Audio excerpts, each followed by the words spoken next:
ಗರ್ದಿಗಮ್ಮತ್ ವೀಕ್ಷಕರೇ ನಮಸ್ಕಾರ ಗಡ್ರಿ. ಗರ್ದಿಗಮ್ಮತ್ ಪೇಜ್ಗೆ ಫಾಲೋವರ್ ಆಗ್ರಿ, YouTube subscribe ಆಗಿರಿ, ಶೇರ್ ಮಾಡಿರಿ, ಲೈಕ್ ಮಾಡಿರಿ, ಕಮೆಂಟ್ ಮಾಡಿರಿ. ಪ್ರತಿ ದಿವಸ ಶೇರ ಲೈಕ ಕಮೆಂಟ್ ಮಾಡೋರಿಗೆ ಕೋಟಿ ಕೋಟಿ ನಮಸ್ಕಾರ. ನನ್ನ ವೀಕ್ಷಕರ ಯಾವ್ಯಾವ ರೀತಿಯೊಳಗೆ ಈ ಒಂದು ಘಟನೆಗಳನ್ನ ತಿಳ್ಕೋತಾರೆ ಅನ್ನೋದಕ್ಕೆ ಒಂದು ಸಣ್ಣ ಉದಾಹರಣೆ. ನಾನು ವಾಹಿನಿನ ಎಷ್ಟು ತೀಕ್ಷ್ಣವಾಗಿ ನೋಡ್ತಾರೋ ಅಥವಾ ನಾಯಕರ ನಡೆನುಡಿಗಳನ್ನ ಯಾವ ರೀತಿ ತೀಕ್ಷ್ಣವಾಗಿ ಗಮನಿಸ್ತಾರೋ ಅದಕ್ಕೆ ಹೆಂಗೆ ನನ್ನ ಮುಂದೆ ಎಕ್ಸ್ಪ್ಲೇನ್ ಮಾಡ್ತಾರೋ ಅನ್ನೋದು ನಿಮ್ಮ ಮುಂದೆ ಇಡತ್ತೇನೆ ನಾ. ಯಾಕಂದ್ರೆ ಅವ್ರು ಹೇಳಿದ್ದನ್ನು ಮರ್ತೀನಿ ಅದನ್ನ, ಆದರೂ ಅವರು ನೆನಪಿಸ್ಕೊಂಡು ಹೇಳಿದ್ರು. ಈ ಮೊನ್ನೆ 9ನೇ ತಾರೀಕು ಮುಖ್ಯಮಂತ್ರಿಗಳಾದಂಥ ಡಿ.ಕೆ. ಶಿವಕುಮಾರ್ ಅವರ ಬೆಳಗಾವಿ ವಿಭಾಗ ಮಟ್ಟದ ಒಂದು ಪ್ರಗತಿ ಪರಿಶೀಲನಾ ಸಭೆಗೆ ಬಂದಾಗ ಏರ್ಪೋರ್ಟ್ದಿಂದ ಅವರ ಹೊಳ್ಳಿ ಹೋಗೋ ಮಟ್ಟ ಏನೇನು ಘಟನೆ ಅದು ಯಾಕೆ ಆಗಿರ್ಬೋದು ಅಂತ ಅವರು ತಮ್ಮ ಚಿಂತನೆಯನ್ನು ನನ್ನ ಮುಂದಿಟ್ಟು ಇದನ್ನು ನಿಮ್ಮ ವೀಕ್ಷಕರ ಮುಂದಿಡ್ರಿ ಅಂತಂದ್ರು ಅವರು. ಯಾಕಂದ್ರೆ ಯಾವ್ಯಾವ ವೀಕ್ಷಕರು ಯಾವ್ಯಾವ ರೀತಿ ವಿಚಾರ ಮಾಡ್ತಾರೋ. ತೊಡೆ ಮಂದಿ ಫೋನ್ ಮಾಡಿದರು, ಸತೀಶ್ ಜಾರಕಿಹೊಳಿ ಅವರ ಅಭಿಮಾನಿಗಳು ಸಿಕ್ಕಾಕಿಡ್ರ. ಇಲ್ಲ, ಯಾವಾಗೂ ಸಿದ್ದರಾಮಯ್ಯನವರ ಸತೀಶ್ ಜಾರಕಿಹೊಳಿ ಅವ್ರಿಗೆ ಸಾಹುಕಾರ ಅಂತ ಕರಿತಿದ್ರು. ಯಾವಾಗ ಬೇಕಾದಾಗಾದರೂ ಸಾಹುಕಾರನದ ಅವ್ರ ಬಾಯಾಗ ಮಾತು ಬರ್ತಿರಕ್ಕಿಲ್ಲ. ಆದರೆ ಈ ಡಿ.ಕೆ. ಶಿವಕುಮಾರ್ ಅವರು ಮುಖ್ಯಮಂತ್ರಿ ಆದ್ಮ್ಯಾಗ ಬೆಳಗಾವಿ ಒಳಗೆ ಏನು ನಡ್ಕೊಂಡಾರ ಅನ್ನೋದು ಅವ್ರು ಹೇಳಿದ್ದನ್ನು ನಿಮ್ಮ ಮುಂದೆ ಹೇಳ್ತೇವೆ ನಾವು. ಇದು ಒಂದು ವೀಕ್ಷಕರ ಯಾವ್ಯಾವ ದೃಷ್ಟಿಕೋನದಿಂದ ಹೆಂಗೆ ವಿಚಾರ ಮಾಡ್ತಾರೆ ಅನ್ನೋದು, ಎಷ್ಟು ಶಾಣ್ಯಾರದಾರ ವೀಕ್ಷಕರ.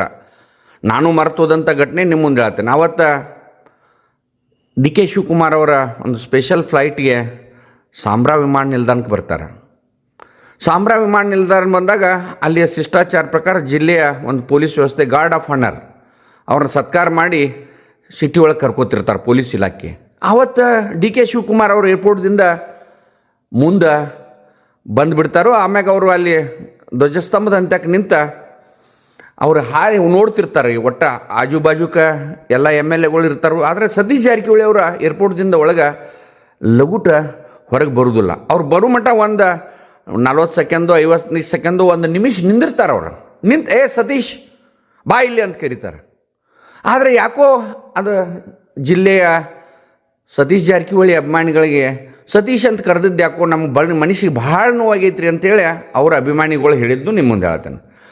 ಆದರೆ ಆ ಒಂದು ಈ ರಾಜಕೀಯ ಚಿಂತಕರ ಒಂದು ಕಾಲಕ್ಕೆ ಬೆಳಗಾವಿ ಡಿ.ಕೆ. ಶಿವಕುಮಾರ್ ಅವರ ಕೆಲಸ ಏನೈತಿ, ಬೆಳಗಾವಿಗೆ ಯಾಕೆ ಬರ್ತಾರೆ ಅವರ, ಡಿ.ಕೆ. ಶಿವಕುಮಾರ್ ಅವ್ರನ್ನ ನಾವು ಏನೂ ಮಾಡೋದಿಲ್ಲ ಅಂತ ಅವರು ವಿರೋಧಿಗಳು BJP ಅವರ ಹೇಳ್ತಿದ್ದದನ್ನ ಅವರ ಈ ಸತೀಶ್ ಜಾರಕಿಹೊಳಿ ಅವ್ರ ಮುಂದನ ಗಾರ್ಡ್ ಆಫ್ ಆನರ್ ತೊಗೊಂಡ ನಾ ಮುಖ್ಯಮಂತ್ರಿಯಾಗಿ ಬೆಳಗಾವಿಗೆ ಬಂದೇನಂತ ಒಂದು ಮೆಸೇಜ್ ಪಾಸ್ ಮಾಡಿರು ಅಂತೇಳಿ ಕೆಲವು ಮಂದಿ ಅವರ ಅನುಯಾಯಿಗಳು ಚಿಂತಕರು ಅದನ್ನು ಹೇಳ್ತಾರೆ. ಅವರು ನಾ ಬೆಳಗಾವಿಗೆ ಮುಖ್ಯಮಂತ್ರಿಯಾಗಿ ಬಂದನೀಗ ಬರಬೇಡ ಅನ್ನಕ್ಕೆ ನೀವು ಯಾರ ಅನ್ನೋದನ್ನ ಮೆಸೇಜ ಪಾಸ್ ಮಾಡಿರು ಅಂತೂ ಹಿಂಗೂ ವಿಶ್ಲೇಷಣೆ ಮಾಡತ್ತಾರೆ. ಆನಂತರ ಇನ್ನೊಂದು ದಿವಂಗತ ಸುರೇಶ್ ಅಂಗಡಿ ಅವರು ಕರೋನಾದಾಗ ತೀರ್ಕೊಂಡ ನಂತರ ಅವರ ಪತ್ನಿ ಮಂಗಲಾ ಅಂಗಡಿ ಅವರು ಉಪಚುನಾವಣೆ ಒಳಗೆ ಅಭ್ಯರ್ಥಿಯಾಗಿರ್ತಾರೆ. ಅವತ್ತು ಕಾಂಗ್ರೆಸ್ ಪಕ್ಷ ಸತೀಶ್ ಜಾರಕಿಹೊಳಿ ಅವರಿಗೆ ಬೆಳಗಾವಿ ಲೋಕಸಭಾ ಟಿಕೆಟ್ ಕೊಟ್ಟಿರ್ತೈತಿ.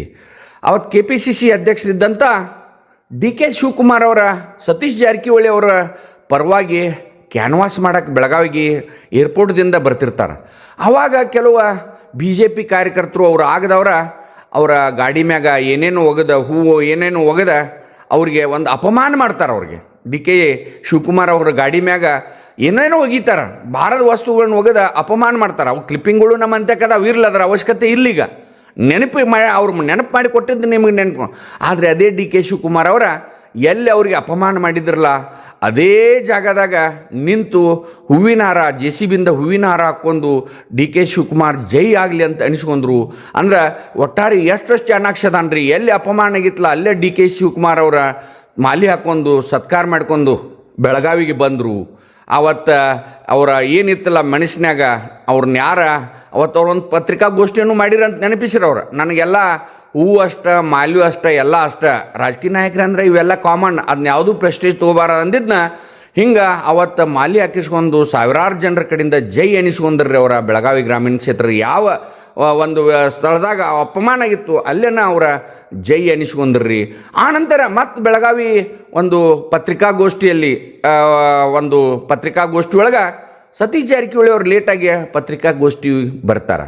ಅವಾಗ ಕೂಡ ಅವರ ಒಂದು ಸತೀಶ್ ಇಲ್ಲಿ ಬಾಜು ಕುಂಡಿಸ್ಕೋತಾರೆ. ಅವ್ರು ಒಂದು ಕಡೆ ಅವ್ರ ಅಭಿಮಾನಿಗಳು ಭಾಳ ಹರ್ಷದಿಂದ ಹೇಳ್ತಾರೆ, ಅವ್ರಿಗೆ ಒಂದು ಗೌರವ ಕೊಟ್ರಂತ ಒಂದು ಕಡೆ ಅನಿಸ್ತೈತೆ. ಒಂದು ಕಡೆ ಅವರ ನಾನು ನೋಡಿ ಮುಖ್ಯಮಂತ್ರಿಯಾಗಿ ಬಂದ ಇಲ್ಲಿ ನಿನ್ನ ಬಾಜು ಕುಂಡಿಸ್ಕೊಂಡು ಪತ್ರಿಕಾಗೋಷ್ಠಿ ಮಾಡತ್ತೇನಂತೂ ಹಿಂಗೂ ಕೆಲವು ಜನ ವಿಚಾರ ಮಾಡತ್ತಾರೆ. ಅಂದ್ರೆ ಈ 6 ಘಟನೆಗಳನ್ನ ನಿಮ್ಮ ಮುಂದೆ ಇಡತ್ತೇವೆ. ಅದು ಯಾವ ಸತ್ಯ ಅವರ ಸತೀಶ್ ಜಾರಕಿಹೊಳಿ ಅವರಿಗೆ ಒಂದು ಪ್ರಾಮುಖ್ಯತೆ ಕೊಟ್ಟರು ಅಥವಾ ಅದನ್ನು ಹಿಂಗೆ ಮಾಡಿ ಇದನ್ನು ಮಾಡ್ರು ಅನ್ನೋದು ನಿಮ್ಮ ಅವಗಾನೆಗೆ ಬಿಡತ್ತೇನೆ. ನಾ ಎರಡೂ ಹೇಳಿದ್ದೇನೆ, ಎರಡು ಬದಿಗೆ ಹೇಳಿದೆನು. ಒಟ್ಟಾರೆ ರಾಜಕೀಯ ಚತುರರು ಯಾವಾಗ ಹೆಂಗೆ ಏನು ಗೇಮ್ ಮಾಡ್ತಾರೆ ಅನ್ನೋದು ಯಾರಿಗೂ ಗೊತ್ತಾಗೋದಿಲ್ಲ. ಯಾಕಂದ್ರೆ ಭಾಳಷ್ಟು ನಿಪುಣರದಾರ, ರಾಜಕೀಯ ಚತುರರದಾರ. ಆದರೆ ಕಾಲಾಯ ತಸ್ಮೆನ್ಮ ಯಾವಾಗ ಯಾರ ಏನಾಗ್ತೈತಿ ಎಂತಾಗ್ತೈತಿ ಈಗ ಎಲ್ಲ ಘಟನೆಗಳು ನೋಡತ್ತೀರಿ ನೀವು. ಯಾವಾಗ ರಾಜಕೀಯ ನಿಂತು ನೀರಲ್ಲ, ಹರಿವು ನೀರು.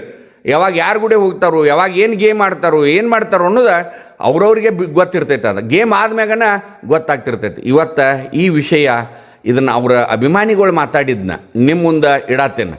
ಇದಕ್ಕೆ ನಿಮ್ಮ ಅಭಿಪ್ರಾಯ ತಿಳಿಸ್ರಿ. ನಮಸ್ಕಾರ.